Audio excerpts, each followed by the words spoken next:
உங்களோட first film jacquard ஆமாம் sir. Was release 10 years ago. Yes sir. And இப்போ re-release பண்ணுறீங்க. கரெக்ட். ஆமாம். So why the re-release?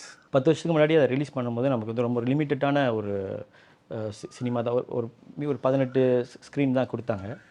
அது ரிலீஸ் ஆன ஆனால் இன்றைக்குள்ள தேதிக்கு வந்து மலேசியா படங்களுக்கு வந்து ஆல்மோஸ்ட் ஒரு 50-70 ஸ்க்ரீன்ஸ் கொடுக்குறாங்க. பட் அந்த காலத்தில் வந்து தமிழ் சினிமாங்கிறது வந்து ரொம்ப Malaysia Tamil cinema Malaysia Tamil cinema வந்து ரொம்ப குறைவான வரவேற்பு இருக்கும். பட் அது பார்த்துட்ட பிறகு வந்து நிறைய பேர் வந்து பெரிய ஸ்க்ரீனில் பார்க்க முடியலையே அப்படிங்கிற மாதிரி நிறைய பேர் சொல்லிக்கிட்டு இருந்தாங்க.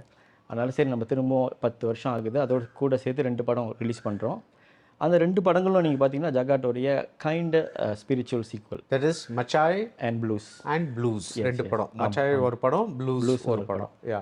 ஸோ அது பார்க்குறதுக்கு முன்னாடி மேபி இதை திருப்பி ரீவிசிட் பண்ணலாம். இன்னும் ஜகாட்டை இன்னும் பார்க்காத சில யங்கர் ஜெனரேஷன் கூட இருப்பாங்க. ஸோ சரி மொத்தமாக சேர்த்து பார்க்குற மாதிரி ஒரு 3 படமும் ஒன்றா வெளியாக்கலாம் அப்படிங்கிற ஒரு பிளான்.